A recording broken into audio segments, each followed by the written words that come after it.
Hello, I'm going to talk about top three reasons why Hadoop became dead in the market. So it's been I think 5, 6 years back, we used to call Hadoop as next big thing. It started evolving in early 2010, but even in late 2010s, we used to call it as basically the next big thing. But what happened in between that? We have started calling Hadoop ecosystem as legacy systems. So I'm going to talk about three reasons why Hadoop started declining. Yeah, so reason number one is introduction of cloud platforms. So early 2010, a lot of cloud platforms have started coming up with their own products, which was challenging the Hadoop ecosystem. Though Hadoop was pretty strong at that point of time because it was basically on the rise in those years. But later on, since a lot of good products were coming out from these cloud platforms, and a lot of companies started to look out for the products on the cloud because of the low maintenance cost, and then a lot of things were basically managed by the cloud tools itself, which was not there in Hadoop. And with the introduction of serverless technology, it actually became worse for Hadoop because it drastically reduced the cost for the runtime when we are running our infrastructure on cloud. So introduction of cloud technology, serverless technology is the first reasoning why Hadoop started declining in late 2010. So point number two is high complexity and high maintenance with Hadoop. So in year 2016-17, I hosted a complete ecosystem of Hadoop in the production environment.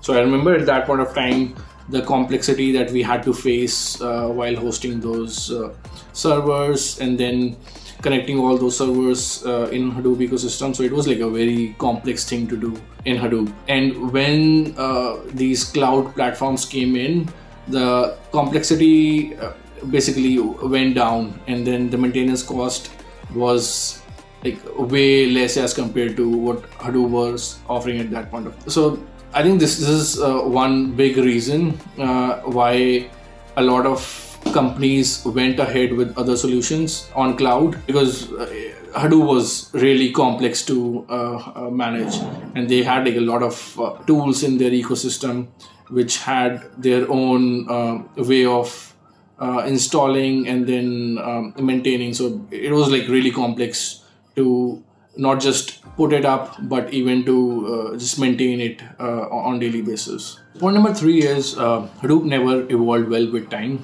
As we know, a lot of success stories of tools which evolved really well with the introduction of cloud platforms.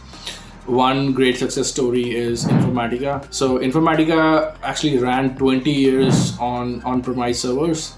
And then with the introduction of cloud technologies, Informatica basically understood that the world is moving towards the cloud technology, and they prepared it well. They came up with their own cloud version of Informatica, which is doing well at the moment. The same thing never happened with Hadoop. So Hadoop started making their entry into cloud in late 2010, and at that point of time, a lot of cloud-based providers, they captured good amount of market. And at that point of time, Hortonworks and Cloudera were main players who were selling the Hadoop as product, and they started facing a lot of competition from these cloud providers. So the reason is they made their entry pretty late, and then since Hadoop was never built for cloud platforms, it was only built for the on-premise servers, the conversion was very complex, and that's what it's mentioned in a lot of documentations